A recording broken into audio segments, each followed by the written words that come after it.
Hello बच्चों, स्वागत है आप सभी का मेरे यूट्यूब चैनल नवोदित में। आज हम एक ऐसा सफ़र शुरू करने जा रहे हैं जो हम सभी को जवाहर नवोदय विद्यालय तक लेकर जाएगी। मेरा नाम है आशीष कुर्रे। मैं खुद एक जवाहर नवोदय विद्यालय का छात्र रह चुका हूँ और अभी अपनी पढ़ाई IIT जोधपुर से कंटिन्यू कर रहा हूँ। इस चैनल में हम नवोदय विद्यालय प्रवेश परीक्षा के संबंधित वीडियोस अपलोड करते रहेंगे और जो आपको एग्ज़ाम क्लियर करने में मदद करेगा। हम आज नवोदय विद्यालय प्रवेश परीक्षा के मैथ्स का पार्ट का पहला चैप्टर करने जा रहे हैं, जिसका नाम है संख्या एवं संख्या पद्धति। तो चलिए बिना वक्त ज़ाया किए हम ये अपना वीडियो शुरू करते हैं। वीडियो शुरू करने से पहले मैं आप सभी को कुछ प्रश्न दिखाना चाहूँगा जो इस चैप्टर से पिछले कुछ सालों में जवाहर नवोदय विद्यालय प्रवेश परीक्षा जो हुआ था उसमें आया हुआ है। तो उससे आपको आइडिया लग जाएगा कि इस चैप्टर से किस प्रकार के प्रश्न पूछे जाते हैं। सबसे पहला प्रश्न देख सकते हैं, सभी अंकों 9, 7, 0 तथा 4 का प्रयोग कर 4 अंकों वाली सबसे बड़ी से बड़ी संख्या तथा छोटी से छोटी संख्या का अंतर क्या है। ये प्रश्न आपका 2023 में आया हुआ है। और अगला प्रश्न देखिए, संख्या 5,84,356 में अंक 5 के स्थानीय मूल्यों का योग कितना होगा। अब मन में सवाल आएगा कि ये स्थानीय मूल्य क्या होता है। अगर आपके मन में यह सवाल आया है तो आप चिंता ना करें, आपका इस सवाल का उत्तर इस वीडियो के आगे वाले पार्ट में मिलने वाला है। इसी तरीके से थर्ड नंबर का क्वेश्चन देखिए, प्रथम 4 अभाज्य संख्याओं का योगफल क्या है। यहाँ पर आपको डाउट आएगा कि अभाज्य संख्या क्या है। अभाज्य संख्या बहुत सारे संख्याओं का प्रकार है जो हम इस चैप्टर में पढ़ने वाले हैं, उसमें से एक है। अगला प्रश्न देखिए, 5,514,000 को अंकों में कैसे लिखेंगे। यह प्रश्न 2016 में आया हुआ है। तो इस तरह के क्वेश्चन आपके परीक्षा में पूछे जाते हैं इस चैप्टर से। तो अगर आप इस चैप्टर को, इस वीडियो को पूरा अंत तक देखते हैं तो इस तरीके के क्वेश्चन को आप हल करने में सक्षम होंगे। तो चलिए सबसे पहले हम ये जान लेते हैं कि हम इस चैप्टर में क्या क्या चीज़ पढ़ने वाले हैं। तो सबसे पहले आप इस चैप्टर में जानेंगे कि संख्या की परिभाषा क्या होती है, संख्या होती क्या है। फिर उसके पश्चात हम संख्या पद्धति के बारे में जानेंगे जाते हैं। उसके पश्चात आप अंकों का जातीय मान और स्थानीय मान के बारे में जानेंगे कि जातीय मान यानी कि कई पुस्तकों में अंकीय मान भी लिखा रहता है, इंग्लिश में इसे फेस वैल्यू भी बोलते हैं। तो ये क्या होता है ये आप जानेंगे। फिर उसके बाद आप अनुवर्ती और पूर्ववर्ती संख्या के बारे में जानेंगे कि अनुवर्ती संख्या और पूर्ववर्ती संख्या किसे कहते हैं। फिर आप जानेंगे कि रोमन संख्या प्रणाली क्या होती है, रोमन नंबर सिस्टम के बारे में आपको इस वीडियो में जानने को मिलेगा। इस वीडियो के लास्ट में आपको संख्या के विभिन्न प्रकार के बारे में जानने को मिलेगा। यह पार्ट वीडियो का सबसे लंबा पार्ट होने वाला है, तो बने रहिए इस वीडियो में। चलिए शुरू करते हैं संख्या के बारे में कि संख्या होता क्या है। मान लीजिए आपको अगर पूछा जाए कि आपके पास कितने पेन हैं, तो आप उसका जवाब देंगे कि मेरे पास 1 पेन है, 2 पेन है। अगर आपसे ये पूछ दिया जाए कि अभी टाइम कितना हो रहा है, तो आप क्या बोलोगे कि अभी 2 बज रहे हैं, 3 बज रहे हैं। और इसी प्रकार आप दुनिया में किसी भी चीज़ का, किसी भी वस्तु का मात्रा बताने के लिए कि यह वस्तु कितनी संख्या में है या फिर की मात्रा कितनी है, तो उस चीज़ के लिए हम एक चिन्ह का प्रयोग करते हैं। उसी चिन्ह को हम संख्या बोलते हैं। जैसे कि अब आपके पास 5 पेन हैं, तो आप 5 को दर्शाने के लिए इस चिन्ह का यूज़ करते हैं। इसका मतलब ये हुआ कि ये जो चिन्ह है उसी को ही हम संख्या कहते हैं। तो संख्या के बारे में आप जानते हैं, हम जानते हैं, इसके बारे में ज़्यादा कुछ बोलने की आवश्यकता तो नहीं है। तो हमने संख्या के बारे में तो जान लिया है कि संख्या होता क्या है। तो अब हम जानेंगे कि संख्या पद्धति क्या होता है। संख्या पद्धति को समझाने के लिए मैं आपको एक उदाहरण देना चाहूँगा कि मान लीजिए आपकी माँ ने आपको कहा कि जा बेटा तू मार्केट जा और वहाँ से 1 दर्जन केला लेकर के आ जा। तो आप मार्केट जाओगे और वहाँ दुकान वाले से कहोगे कि अंकल जी मुझे 1 दर्जन केला चाहिए। वो आपको 12 केला दे देगा और आप घर लेकर के आ जाओगे। तो इसका मतलब ये हुआ कि यहाँ पर ये जो नियम है कि 12 केले को 1 दर्जन कहेंगे या फिर 12, जैसे कि 1 दर्जन को ही हम 12 बोलेंगे, ये सब जो नियम बनाया गया है, यही नियम को हम संख्या पद्धति बोलेंगे। संख्या पद्धति और कुछ नहीं बल्कि संख्या को गिनने, संख्या को लिखने का नियमों का जो समूह है उसी को ही संख्या पद्धति बोला जाता है। इस दुनिया में 2 प्रकार के संख्या पद्धति का हम इस्तेमाल करते हैं। पहला तो है अंतर्राष्ट्रीय संख्या पद्धति और दूसरा है हमारा भारतीय संख्या पद्धति। इन दोनों में सिर्फ कॉमा का ही अंतर है, ज़्यादा अधिक अंतर नहीं है। सबसे पहले हम भारतीय संख्या पद्धति के बारे में जान लेते हैं कि भारतीय संख्या पद्धति होता क्या है। भारतीय संख्या पद्धति वो संख्या पद्धति है जो हम अपने देश भारत में यूज़ करते हैं। इस पद्धति का सबसे पहला नियम ये कहता है कि हम संख्या को लिखते समय हम दाई से बाएं ओर आते वक्त 3 अंकों के बाद पहला अल्पविराम, फिर 2 अंक के बाद अल्पविराम, फिर 2-2 अंक के बाद एक अल्पविराम लगाते जाएंगे। ये सबसे पहला नियम है भारतीय संख्या प्रणाली का। और भारतीय संख्या प्रणाली में हम संख्या के जो विभिन्न अंक होते हैं उसके वैल्यू बताने के लिए, उसका मूल्य बताने के लिए हम इकाई, दहाई, सैकड़ा, हज़ार, 10,000, लाख, 10 लाख, करोड़, 10 करोड़, इन सब शब्दों का प्रयोग करते हैं। इसके बाद हम अंतर्राष्ट्रीय संख्या पद्धति के बारे में जानेंगे। इस संख्या पद्धति को भारत के बाहर के देशों द्वारा यूज किया जाता है, जिसमें सबसे पहला नियम ये कहा जाता है कि आप संख्या को लिखते वक्त दाईं से बाईं ओर आते हुए 3-3 अंकों के बीच में अल्पविराम लगाते जाएंगे। और इस संख्या पद्धति में हम मिलियन, बिलियन, ट्रिलियन, थाउजेंड, ये सब टर्म्स का, इन सब शब्दों का हम प्रयोग करते हैं। अब मान के चलिए आपको एक नंबर दे दिया जाए कुछ इस प्रकार से,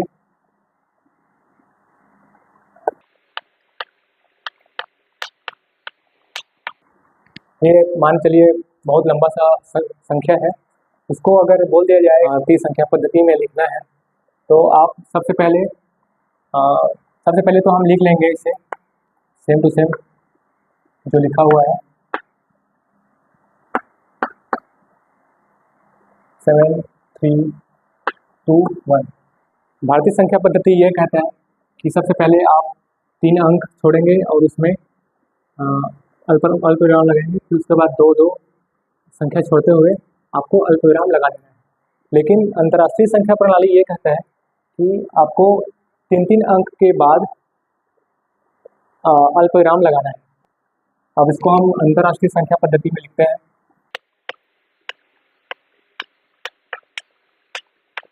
सबसे पहले हम इसमें 3 अंक छोड़ेंगे, फिर यहाँ बस। तो अब हम एक ही संख्या को 2 अलग अलग संख्या पद्धति में लिख चुके हैं। इस टेबल को ध्यान से देखिए। इस टेबल में आपको भारतीय संख्या पद्धति और अंतर्राष्ट्रीय संख्या पद्धति दोनों के जो नंबर होते हैं उसके नाम और वैल्यू, मूल्य दिया गया है। जैसे कि अब भारतीय संख्या पद्धति में अब हम 1 और उसके बाद लगी हुई 2 शून्य वाली संख्या को 100 बोलते हैं।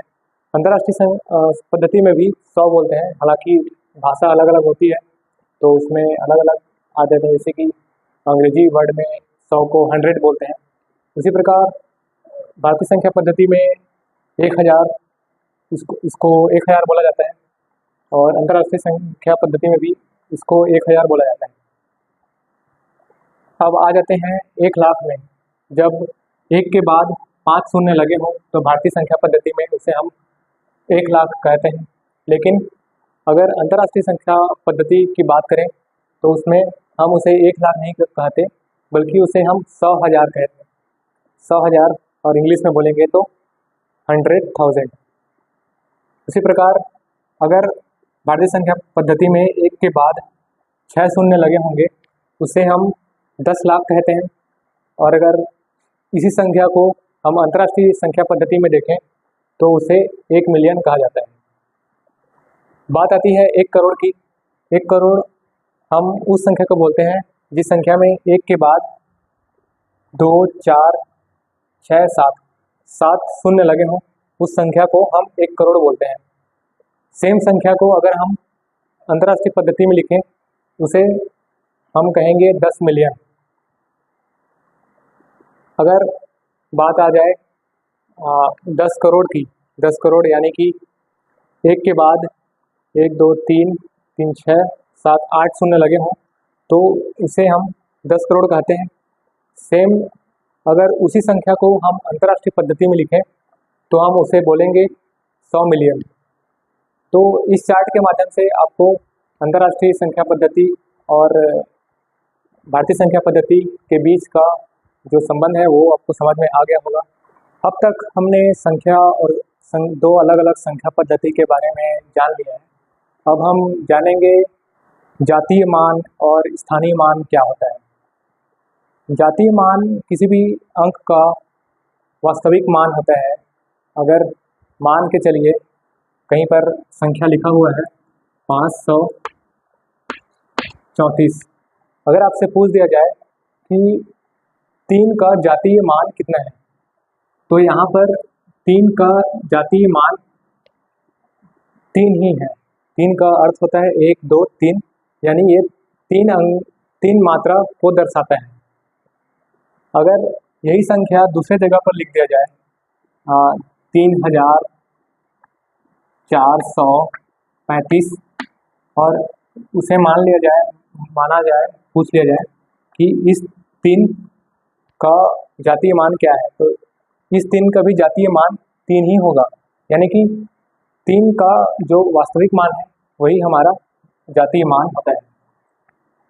यहाँ पर उसका आप डेफिनेशन देख सकते हैं, परिभाषा जो जातीय मान किसी भी संख्या का होता है। अब हम स्थानीय मान के बारे में जानेंगे। स्थानीय मान क्या होता है।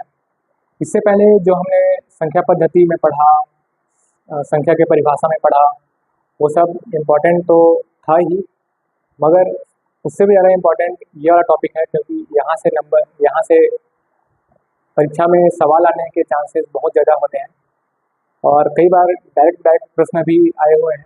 सबसे पहले जो मैंने आपके स्क्रीन पर 4 क्वेश्चन दिखाए थे वीडियो की स्टार्टिंग में, उसमें से एक क्वेश्चन इसी टॉपिक पर था कि स्थानीय मान समझने से पहले हम स्थानीय मूल्य के बारे में समझेंगे। अगर कोई भी अंक दिया है तो उसके अलग अलग स्थान का मूल्य कितना है, ये हम पहले जान लेते हैं। मान के चलिए हमारे पास, अभी हम ज़्यादा बड़ा संख्या तो नहीं लेंगे, समझाने के लिए छोटा सा संख्या ले लेते हैं। अगर 7 अंक का संख्या है, हम इधर से गिनते जाते हैं, ये छोटा होता है और उधर बड़ा होते जाता है। तो जो सबसे पहला वाला जो स्थान होता है, ये वाला स्थान जो होता है, उसका मूल्य होता है इकाई। इकाई यानी कि होता है 1। इसके बाद जो दूसरा स्थान होता है, उसका मूल्य होता है दहाई।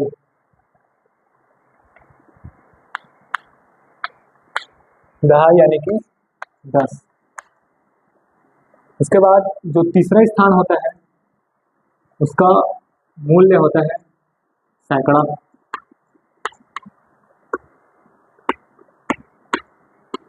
सैकड़ा यानी कि 100। इसके बाद जो चौथा स्थान होता है, उसका मूल्य होता है 1000 का। उसके बाद आता है 10,000।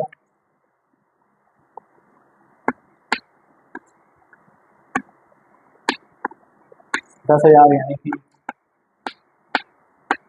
कितना। उसके बाद आता है लाख।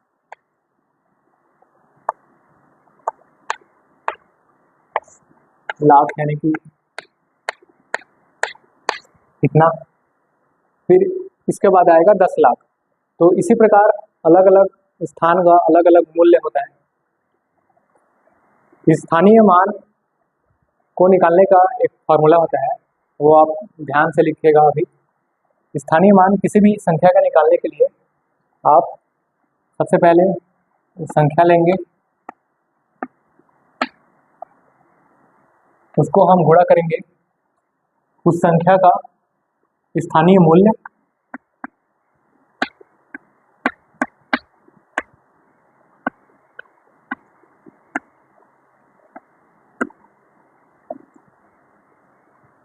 तो आपका आ जाएगा उसी संख्या का स्थानीय मान।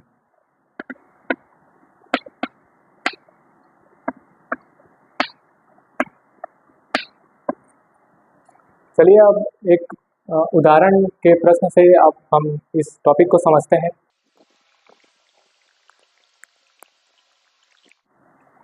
मान के चलिए आपको किसी ने ये प्रश्न पूछ लिया कि कोई नंबर दे दिया गया और उसमें से किसी एक अंक का स्थानीय मान आपसे ज्ञात करने के लिए बोल दिया गया।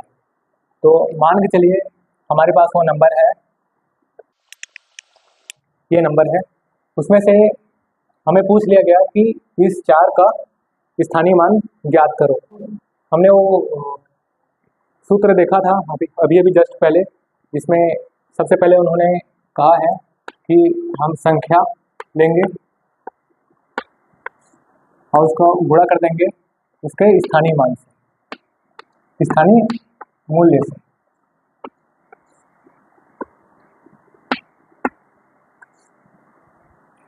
तो यहाँ पर संख्या है 4, स्थानीय मूल्य होता है पहले, दूसरे, तीसरे, चौथे नंबर का स्थानीय मूल्य होता है 1000, यानी कि 1000 उत्तर आ जाएगा। इस संख्या के अंदर जो 4 है उसका स्थानीय मान हो जाएगा 4000। आपको याद होगा, आपने वीडियो के स्टार्टिंग में ये वाला प्रश्न आपने सबसे पहले देखा होगा, जिसमें आपसे पूछ रहा है कि संख्या 5,84,356 में अंक 5 का स्थानीय मूल्यों का योग क्या होगा।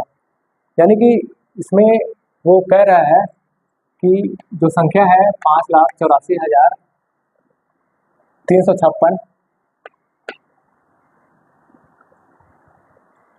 इसमें से वो बोल रहा है कि जो 5 है, 5 के स्थानीय मूल्यों का योग कितना होगा। यानी कि यहाँ पर 2 5 है, ये एक 5 है और ये दूसरा 5 है, तो वो कह रहा है कि उसका योग क्या होगा। योग यानी कि हमें सबसे पहले इस वाले अंक का स्थानीय मान निकालना पड़ेगा, उसके बाद इस वाले अंक का स्थानीय मान निकालना पड़ेगा, इन दोनों को हमें योग करना पड़ेगा, योग यानी कि जोड़ना पड़ेगा। तो चलिए शुरू करते हैं ये प्रश्न। सबसे पहले इस वाले अंक का स्थानीय मान होगा 5 गुणित इस स्थान का मूल्य है इकाई, दहाई, सैकड़ा, हजार, 10,000, लाख, यानी कि 1 लाख। इस वाले संख्या का स्थानीय मान होगा 5 लाख। इसी प्रकार दूसरे वाले अंक का स्थानीय मान हम निकालेंगे 5 गुणित इस स्थान का मूल्य होगा 10 और वो आएगा 50। तो हम इसको जोड़ देंगे, जोड़ने पर आएगा हमारे पास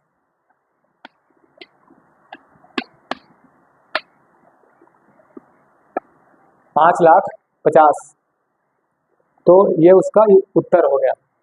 इस तरीके से इस टॉपिक से और बहुत सारे क्वेश्चन पूछे जाते हैं। आपके पास कोई भी प्रकाशन का किताब होगा तो उसमें यह इस तरीके के प्रश्न आपको देखने को मिल ही जाएंगे। तो ट्राई कीजिएगा बनाने का। अगर समझ ना आए तो आप कमेंट बॉक्स में उस प्रश्न को लिख दीजिएगा, मैं उसका हल आपको कमेंट में ही वापस दे दूँगा। अब हम समझते हैं अनुवर्ती और पूर्ववर्ती संख्या क्या होता है। अनुवर्ती संख्या का अर्थ होता है कोई भी संख्या के तुरंत बाद आने वाली संख्या। यानी कि अगर आपको कह दिया जाए 536 का अनुवर्ती संख्या ज्ञात करें, तो इसका मतलब इसके जस्ट जो बाद आता है, इसके तुरंत बाद आने वाली संख्या, यानी कि इसमें अगर हम 1 जोड़ दें तो जो जो संख्या आएगा वो इस संख्या का अनुवर्ती संख्या हो जाएगा, यानी कि 537 इस संख्या का अनुवर्ती संख्या हो जाएगा। इसी प्रकार पूर्ववर्ती संख्या वो संख्या होती है जो किसी भी संख्या के तुरंत पहले आती है, यानी कि मान के चलो अगर 536 का ही हमें पूर्ववर्ती संख्या ज्ञात करने के लिए बोल दिया जाए तो हमें 536 में 1 घटाना पड़ेगा, तो जो आएगा 535 वो इस संख्या का पूर्ववर्ती संख्या हो जाएगा। ये बहुत ही सिंपल सा टॉपिक था, इससे प्रश्न आने के बहुत ही कम चांसेस रहते हैं। अब हम पढ़ेंगे रोमन संख्या प्रणाली के बारे में।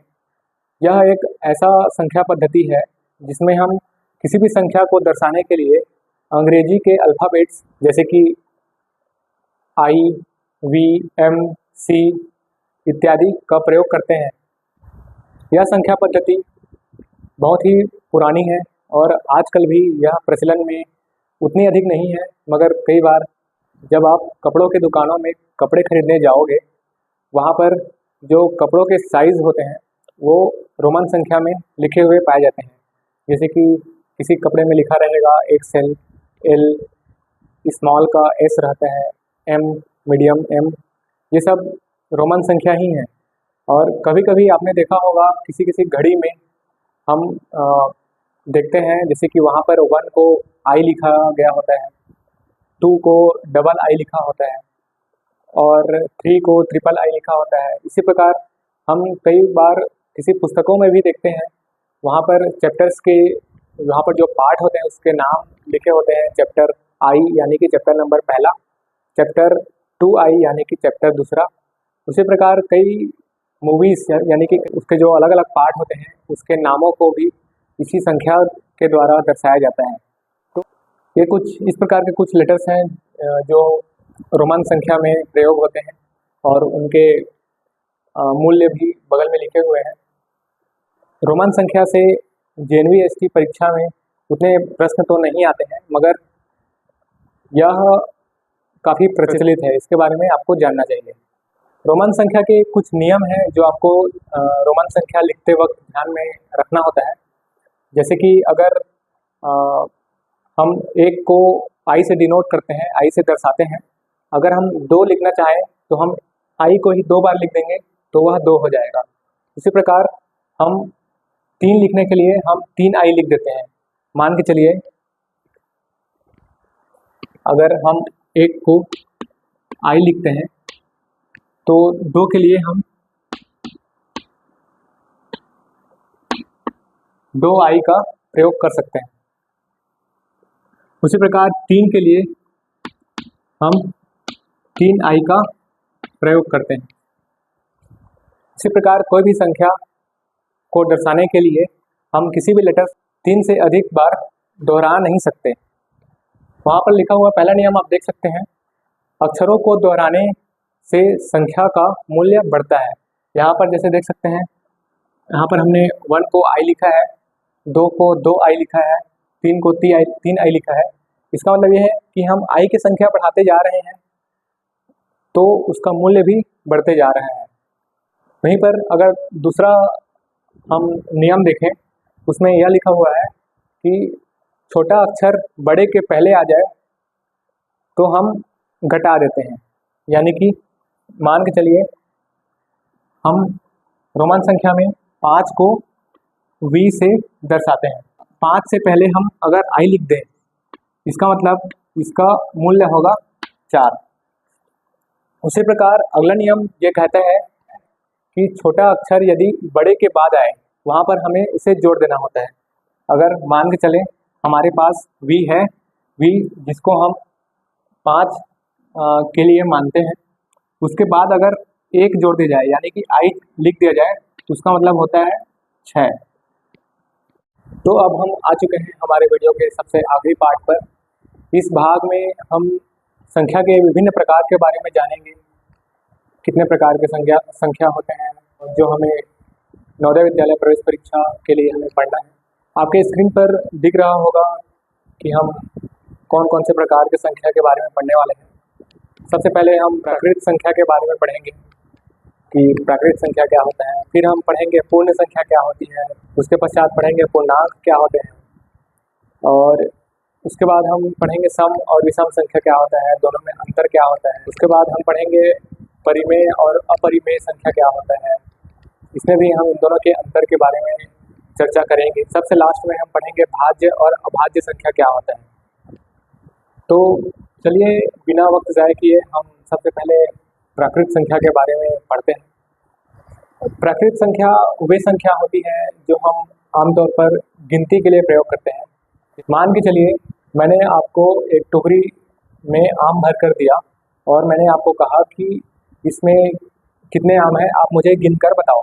तो आप गिनना शुरू करेंगे 1 2 3 4 5। तो आप ये जो गिनती करने के लिए जो संख्या का प्रयोग कर रहे हैं, जो हम आमतौर पर गिनती करने के लिए संख्या का प्रयोग करते हैं, वही संख्या को हम प्राकृतिक संख्या बोलते हैं। यह संख्या 1 से शुरू होकर अनंत तक बढ़ती चली जाती है, इसका कोई अंत नहीं होता, इसलिए इसे अनंत कहते हैं। चलिए अब हम बात करते हैं पूर्ण संख्या के बारे में। जैसा कि मैंने आपको अभी जस्ट बताया कि प्राकृत संख्या क्या होता है। प्राकृत संख्या वे संख्या होते हैं जो 1 से स्टार्ट होकर के 1 2 3 4 5 6 7 ऐसे ही अनंत तक बढ़ती चली जाती है। वैसा ही है, ज़्यादा कुछ अंतर नहीं है पूर्ण संख्या और प्राकृत संख्या में। पूर्ण संख्या में सिर्फ एक ही संख्या अलग से जुड़ जाती है, वो है शून्य। पूर्ण संख्या शून्य से शुरू होकर अनंत तक चली जाती है और इसमें सारे प्राकृत संख्या का समायोजन होता है। अब हम हमारे संख्या के अगले प्रकार की ओर बढ़ते हैं। हमारा संख्या का अगला प्रकार है पूर्णांक। पूर्णांक वे संख्या होती है जिसमें पूर्ण संख्या भी होती है, पूर्ण संख्या में तो प्राकृत संख्या भी आती है, और साथ ही साथ हम उसमें ऋणात्मक संख्याओं को भी लेते हैं। ऋणात्मक संख्या यानी कि नेगेटिव नंबर्स। पूर्णांक को समझाने के लिए मैं संख्या रेखा का उदाहरण लेना चाहूँगा।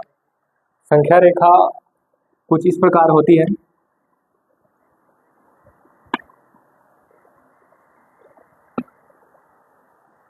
ये रेखा होती है। रेखा यानी कि अगर इस तरीके का चिन्ह सीधी रेखा के अंत में लगा हो, इसका मतलब यह है कि यह और आगे जा सकती है। यहाँ पर बीच में हम शून्य लेते हैं। इसके दाईं ओर हमारा धनात्मक संख्या होता है। धनात्मक संख्या का अर्थ होता है पॉजिटिव नंबर्स, 1 2 3। ये संख्या रेखा और आगे तक जाएगी। उसके बाईं ओर यानी कि शून्य के बाईं ओर हम ऋणात्मक संख्या लेते हैं। ऋणात्मक संख्या यानी कि नेगेटिव नंबर्स।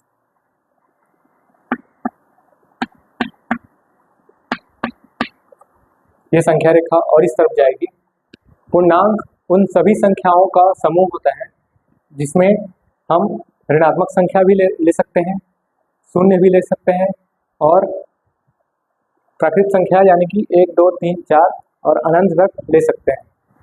प्राकृत संख्या और पूर्ण संख्या में ये ऐसा नहीं होता था, ऋणात्मक संख्या उसमें नहीं आते थे, लेकिन पूर्णांक में ऋणात्मक संख्या भी आ जाएंगी। अब हम जानेंगे सम संख्या और विषम संख्या क्या होती है। बहुत ही सिंपल सा ये टॉपिक है कि सम संख्या विषम संख्या क्या होता है। सम संख्या वे सारी संख्या होती हैं जो 2 से पूर्णतः विभाजित हो जाती हैं, यानी कि वो सारी संख्या जिसको हम 2 बराबर भागों में भाग दे सकें। मान के चलिए हमारे पास 4 हैं, केले हैं। यहाँ पर हम एक संख्या 4 का प्रयोग कर रहे हैं। 4 सम संख्या होता है क्योंकि 4 को हम 2 बराबर भागों में भाग दे सकते हैं। 4 को हम 2 और 2 में पूर्णतः भाग कर सकते हैं। तो 4 जो है वो हुआ सम संख्या। सम संख्या को ज्ञात करने का एक आसान सा तरीका होता है। अगर बड़ी से बड़ी संख्या दे दिया जाए, उसके जो इकाई के स्थान पर अगर 0 2 4 6 8 ये अंक अगर होते हैं उसका मतलब यह है कि वो संख्या सम संख्या है, क्योंकि उसे हम 2 से पूर्णतः भाग कर सकते हैं। मान के चलिए आपको बहुत बड़ा संख्या दे दिया जाए कुछ इस प्रकार का,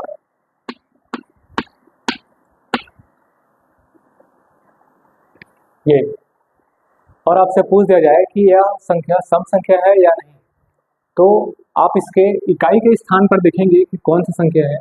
यहाँ पर इसके इकाई के स्थान पर 1 है, यानी कि हमने तो देखा था कि किसी भी संख्या के इकाई के स्थान पर अगर 0, 0, 2, 4, 6, 8 हो तो उसे हम सम संख्या बोलेंगे। लेकिन यहाँ पर 1 है, 1 जो कि इसमें नहीं है, इसलिए है ये सम संख्या नहीं होगा। जो सम संख्या नहीं होगा वो क्या होगा? सम संख्या जो नहीं होते वो होते हैं विषम संख्या। विषम संख्या वे संख्या होती हैं जो 2 से पूर्णतः भाग नहीं की जा सकती। हम एक उदाहरण लेते हैं, छोटा सा संख्या लेकर के। मान के चलिए आपके पास 3 केले हैं और 2 भाई हैं। अगर हमें इन 3 केलों को 2 बराबर भागों में दोनों भाइयों को देना पड़े तो हम या तो एक को 2 दे सकते हैं और एक को 1 दे सकते हैं, या तो पहले वाले भाई को 2 देंगे, दूसरे वाले भाई को 1 देंगे, या तो पहले वाले भाई को 1 देंगे, दूसरे वाले भाई को 2 देंगे। लेकिन दोनों को 1-1 नहीं दे सकते, 2-2 नहीं दे सकते। आपके पास अगर 1-1 देंगे, आपके पास एक और केला बच जाएगा। अगर आपके पास दोनों, अगर आप चाहे कि आप दोनों को 2-2 केले देंगे तो आपके पास 1 केला कम पड़ेगा। तो इसका मतलब ये हुआ कि 3 जो है ये आपका विषम संख्या है। विषम संख्या को पहचानने का वही सिंपल सा तरीका है, जो सम संख्या नहीं है वो विषम संख्या है। सम संख्या वो संख्या होंगी जो जिसके इकाई में ये होंगी, अगर ये नहीं है इसका मतलब वो विषम संख्या है। अब हम पढ़ेंगे परिमेय संख्या के बारे में। परिमेय संख्या वे संख्या होती है जिसे हम P/Q के रूप में लिख सकें, और जो P और Q का मान है वो पूर्णांक ही होना चाहिए। मान के चलिए हमारे पास ये अंक है, संख्या है 3/5। यहाँ पर 5 पूर्णांक है और 3 भी पूर्णांक है। इसका मतलब ये हुआ कि 3/5 हमारा परिमेय संख्या है। यहाँ पर परिमेय संख्या का एक और नियम होता है कि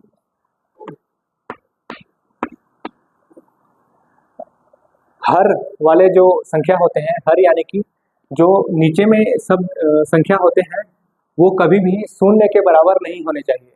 यानी कि हम जो भी संख्या लिखेंगे उसके नीचे 0 कभी भी नहीं आनी चाहिए। अगर वो 0 आएगा तो वो परिमेय संख्या भी नहीं होगा और वो संख्या अनडिफाइंड हो जाएगा।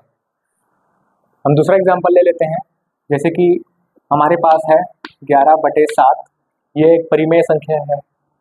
हम ले लेते हैं 3/4, ये भी एक परिमेय संख्या है, क्योंकि जो -3 है, जो ऋणात्मक 3 है, वो भी पूर्णांक है। क्योंकि हमने पूर्णांक में पढ़ा था कि पूर्णांक में वे सारी संख्या आ जाती हैं जो ऋणात्मक भी हो और प्राकृतिक संख्या भी हो।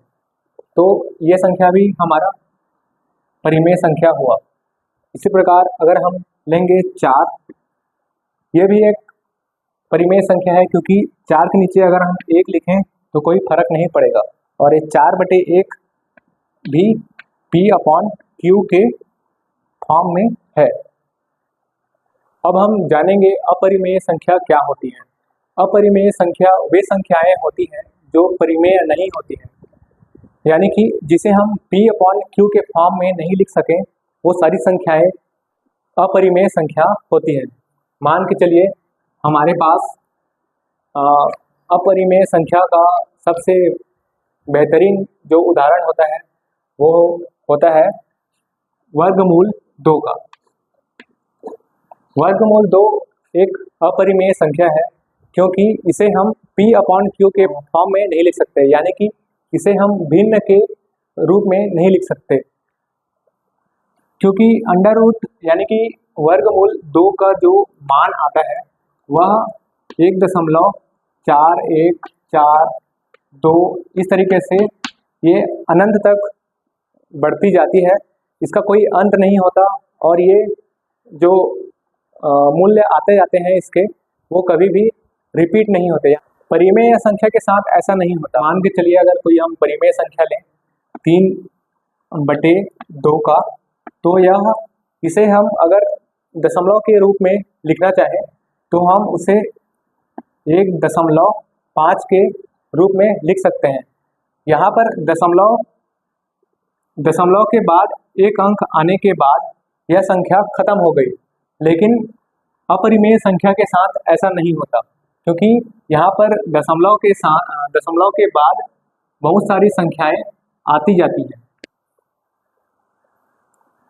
अपरिमेय संख्या के कुछ और उदाहरण आप यहाँ नीचे लिखा हुआ देख सकते हैं, जैसे कि वर्गमूल 2 तो मैंने लिख दिया, वर्गमूल 3 भी एक अपरिमेय संख्या है, वर्गमूल 5 भी एक अपरिमेय संख्या है, पाई जो कि हम किसी भी गोलाकार वस्तु का परिधि या परिमाप निकालने का एक जरिया होता है, वो भी एक अपरिमेय संख्या होता है।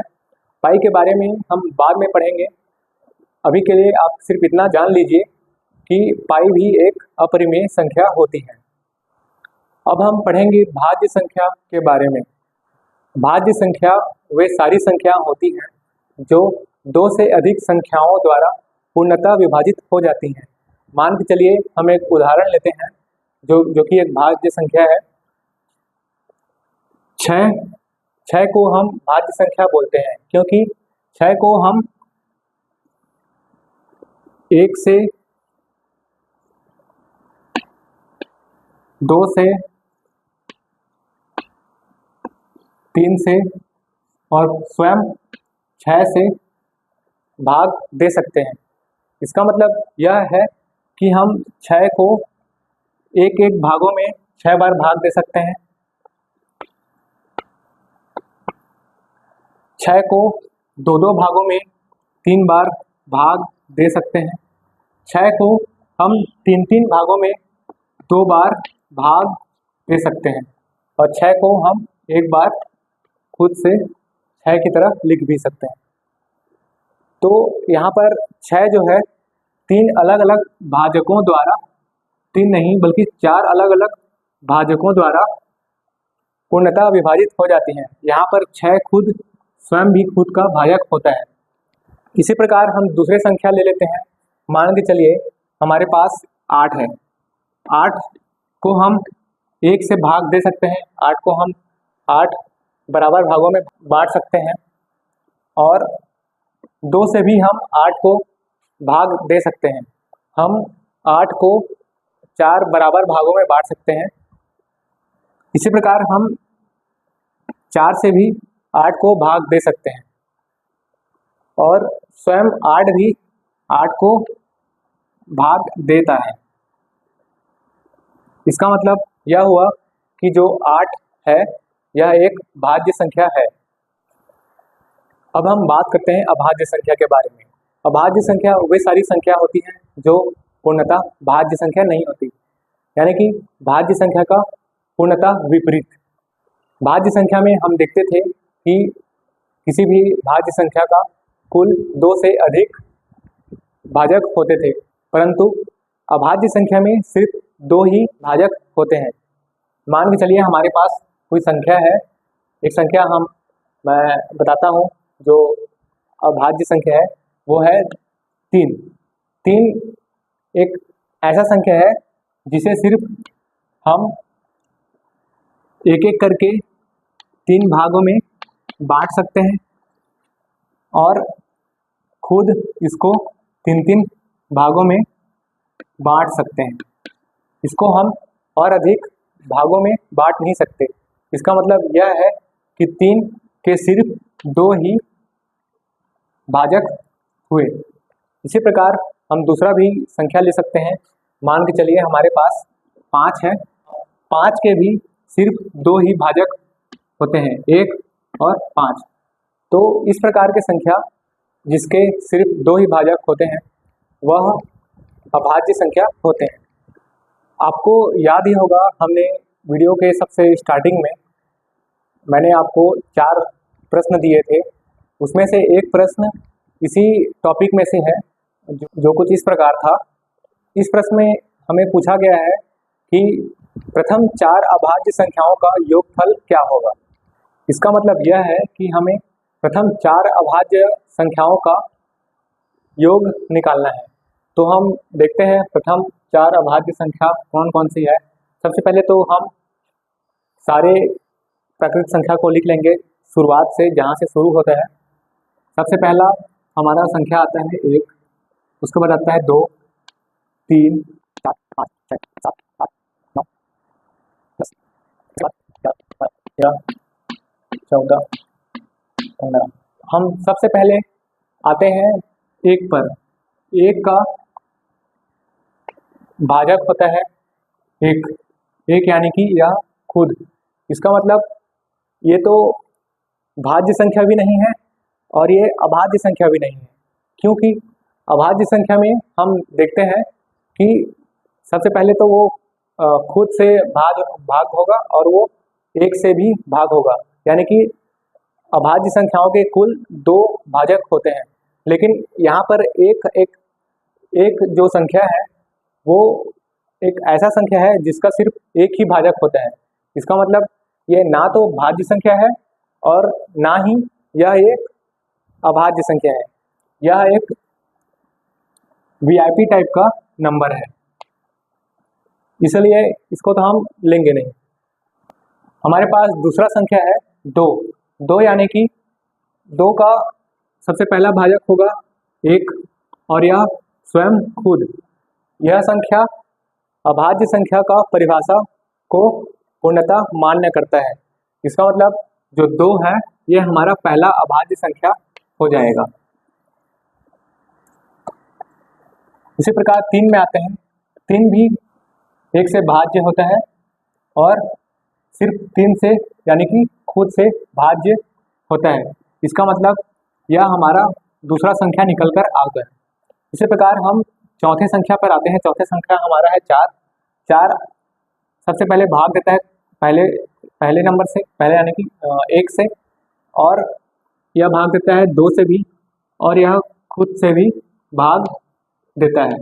इसका मतलब इसके पास 3 भाजक हैं, तो यह नंबर भाज्य संख्या होगा, यानी कि अभाज्य नहीं है। इसी प्रकार हम 5 पर आ जाएंगे। 5 होता है हमारा अभाज्य संख्या, क्योंकि इसका सिर्फ 2 भाज्य होता है। इसी प्रकार हम 6 पे आ जाते हैं। 6 का 1, 2, 3 और यह स्वयं खुद भाज्य होता है। इसी प्रकार 7 पर आते हैं। 7 हमारा 1 और 7, यानी कि हमारे पास तीसरा संख्या जो है वो 5 है और चौथा संख्या जो है वो 7 है, यानी कि हमें 4 संख्या मिल चुके हैं। तो 2 और 3 होते हैं 5, और 5 और 5 हो गए 10, और 10 और 7 हो गए 17, यानी कि हमारे इस प्रश्न का उत्तर आ चुका है 17। इस चैप्टर से कुछ इस प्रकार के प्रश्न बहुत अधिक पूछे जाते हैं। वीडियो के सबसे पहले दिखाया हुआ था स्क्रीन पर। प्रश्न ये कहता है कि सभी अंकों 9, 7, 0 तथा 4 का प्रयोग करके बनने वाली सबसे बड़ी से बड़ी संख्या और सबसे छोटी से छोटी संख्या के बीच अंतर क्या है। तो यहाँ पर क्वेश्चन ने हमें 4 अंक दे दिया है। हमारे पास 4 अंक क्या क्या है, 9, 7, 0 और 4। हमें ये क्वेश्चन कह रहा है कि इन चारों संख्याओं का प्रयोग करके हमें सबसे बड़ी से बड़ी संख्या बनाना है और छोटी से छोटी संख्या बनाना है, और उन दोनों के बीच में कितना अंतर है यह हमें ज्ञात करना है। तो सबसे बड़ी से बड़ी संख्या बनाने के लिए हम सबसे पहले जो बड़ी संख्या होती है उसे सबसे आगे लिखते हैं। उसके बाद उससे जो छोटी संख्या होती है उसे हम उसके बाद लिखते हैं। यहाँ पर 9 से सबसे छोटी संख्या, 9 के तुरंत सबसे छोटी संख्या जो आ रही है वो है 7, तो हम 7 को लिखेंगे। उसके बाद 7 से तुरंत छोटी आने वाली संख्या वो है 4, उसके बाद आएगी 0, तो हम 4 को यहाँ लिख देंगे, उसके बाद लिखेंगे 0। यह तो हो गई हमारी इन चारों अंकों को मिलाकर बनने वाली सबसे बड़ी संख्या। इसी प्रकार हम सबसे छोटी संख्या भी बना लेंगे, लेकिन ध्यान रखने वाली बात यह है कि इन चारों संख्याओं से हम छोटी संख्या बनाते वक्त शून्य को सबसे पहली संख्या पर पहले स्थान पर नहीं लिख सकते, क्योंकि जब हम शून्य को सबसे पहले स्थान पर लिख देंगे तो जो संख्या बनकर हमारे सामने आएगी वह होगी 479। इसका मतलब यह है हमारे पास सिर्फ 3 अंकों का ही संख्या आ जाएगा, क्योंकि 479 के पहले अगर हम शून्य लिखें या ना लिखें कोई फर्क नहीं पड़ता। इसीलिए हम यहाँ पर शून्य को कभी भी पहले स्थान पर नहीं लिखते हैं। शून्य को जब भी हम सबसे छोटी संख्या बनाते रहें तो हम शून्य को दूसरे स्थान पर लिखते हैं। यहाँ की मतलब कि शून्य को हम यहाँ लिखेंगे और 4 को यहाँ लिखेंगे। तो फिर 2 संख्या हमारे पास आ चुकी हैं। चारों अंकों से मिलकर बनने वाली बड़ी से बड़ी संख्या ये है और छोटी से छोटी संख्या ये है। इन दोनों के बीच का अंतर यानी कि इसे घटा देना होगा। यहाँ पर हम इसको घटाएंगे तो 10 से 9 गया 1 आएगा, 13 से 7 गया 6 आएगा, 6 से 0 गया 6 जाएगा और 9 से 4 गया 5 आएगा। तो यह हमारा इस प्रश्न का उत्तर है। तो इसी आसान से प्रश्न के साथ हमारा यह अध्याय खत्म होता है। आपको अगर किसी भी पाठ पर कोई भी समस्या आ रही हो या कुछ भी सवाल आपको अगर पूछना हो तो आप कमेंट बॉक्स में तुरंत लिख दीजिएगा।